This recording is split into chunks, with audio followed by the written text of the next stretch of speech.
এবং জনাব তারেক রহমানের রাষ্ট্রীয় কাঠামোর মেরামতের 31 দফা 20 তারিখে এখানে লেখা আছে। একটু কষ্ট করে দেখে পড়ে দিয়ে হ্যাঁ কী কী লেখা আছে।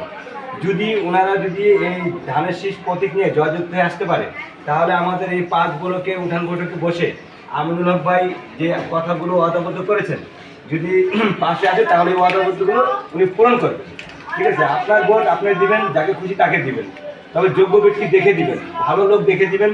উনি খুব ভালো লোক, আমিনুল ভাই খুবই ভালো লোক, সাবেক ফুটবল খেলার প্লেয়ার এবং খুবই ভালো লোক। ওনাকে একটা ধানসীমাকে ভোট দিবেন এবং যারা আছে তাদের আশেপাশে তাদেরকে বলে দিন আত্মীয় স্বজন করে একটা ধানসির ভোট দিতে আমরা আসছি স্বেচ্ছাসেবক দল থেকে।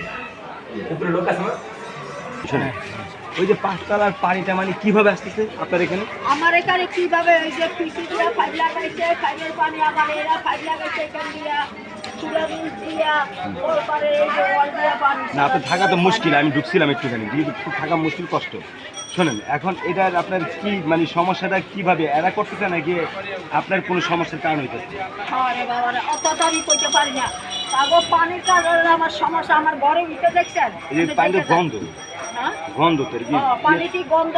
ময়লার পানি, এটা কি আপনার ওই চুলার মানে বাথরুমের পানিটা ওইগুলো? বাথরুমের পানি, গোসলের পানি, এই যে পাইপ লাগাইছে দেখেন, এরা পাইপ লাগাইছে, 3টা পাইপ লাগাইছে, একটা বাইরে মেশিনে দিয়া না থাক পাইপ লাগাই